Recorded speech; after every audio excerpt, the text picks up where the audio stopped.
Hello, today we are looking at the 78 Tarot Ecological tarot deck. So this is a multi-artist deck. I'll just take out these cards. So this is the inside of the deck. This is the guidebook. So we've got an introduction, how to use your deck, some spreads. So it is full color, but it is a matte cardstock. So we start with the majors. So you've got the name of the card and the artist's interpretation, and then the message, blue, of the card. You've also got some keywords up the top. So we've got some extra cards in here. So we've got meditation, wild, the plague, wild, the awakening, the explorer. Okay, so now we've got the fool. So the fool is renamed as the explorer. The scientist is obviously the magician. Sorry, new kitten on the loose. And then we've got some more standard ones. So I'll check the minors. So in the minors here, it's the same thing. You've got the title, the artist, some keywords, artist interpretation, and then the card message. I'll just check at the end. And we've got the names of all the artists. So that is the guidebook. Then you've got the cards. So the cards have gold foiling on them, and they are a satin / matte cardstock. It's a bit papery and thin, and then you've got matte gold gilding on the edges. So they're quite large as well. They're larger than standard tarot.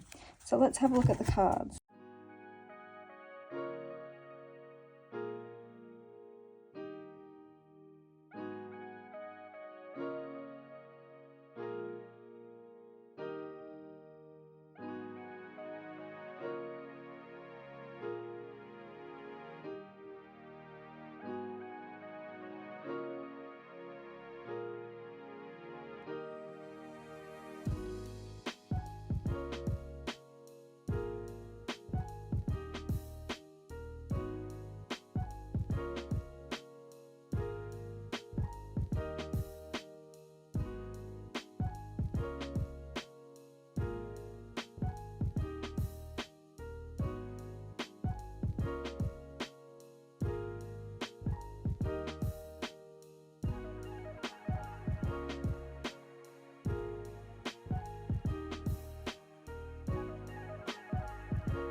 Okay, so it shuffles fine. It's definitely more matte. It's not satin. I would say it's 100% matte. So I thought I would just read some of the cards. I'll start with The Plague by Luca Federici Carey. Doing what is right rather than easy. Artist interpretation. Plagues are very topical. I was excited by the challenge and depressed by the prospect of recreating such a devastating phenomenon through art. As ecology was the theme and viruses are strange and mysterious expressions of nature, I decided to lean into that and create a botanical plague personification whose intentions are less sinister and gruesome and more alien and otherworldly. Though you would die or become very ill encountering this creature, she is no more evil or sinister than you for denying her a host and a means to live. If you can survive her delirium, you might learn something. The Cards Message by Trish Sullivan. You can no longer ignore what you do not want to see. The times you've let your own behaviour slide, the times when you've done what is easy instead of what is right. Be it making excuses for your own inaction, telling yourself one human can't save the planet alone, or walking past an act you do not feel comfortable challenging. One human can't fix everything, but you can make a start. Do what you can. Influence others to do what they can. Just as a virus builds, so can the cure. We as humans are getting better. We are a work in progress. Emphasis on the word work. If you don't, then why should anyone else to save you? And then we've got Protector of Water, which is King of Cups. Control, balancing, emotion, and logic. The Artist's Interpretation by Meredith Dillman. The King of Cups represents a nurturing king who holds a weathered river stone bowl or water representing emotion, and a scepter made of driftwood representing power. He remains calm and balanced, sitting among the rushing waters of a waterfall. The card may represent a caring person in touch with emotion, who is a helper or guide. He is gifted in giving advice, while gentle and compassionate and always acting with tolerance and understanding. This card usually depicts a king sitting on a throne in the sea. I was inspired by waterfalls near Lake Superior to place him amidst a freshwater river and rocky waterfall. The water following from the sky is slowly being filtered before it fills the cup. The Cards Message by Trish Sullivan. For many people, controlling their emotions is hard, a battle that has to be won. But for you, it is easy. You never feel the need to run from sentiment. Instead, you can make a definitive decision to rely upon your feelings, to respect them and utilize them, understanding how much strength and power they give you, knowing that they work with you, for you, rather than pulling at you or blocking them. You can easily achieve the balance you seek by giving each side of you time and attention, letting both your heart and your head educate your choices, by taking charge, working confidently through the issues at hand with both logic and compassion. So that is the 78 Tarot Ecological. I hope that you're having an excellent morning, afternoon, or evening. And as always, stay wild, star child.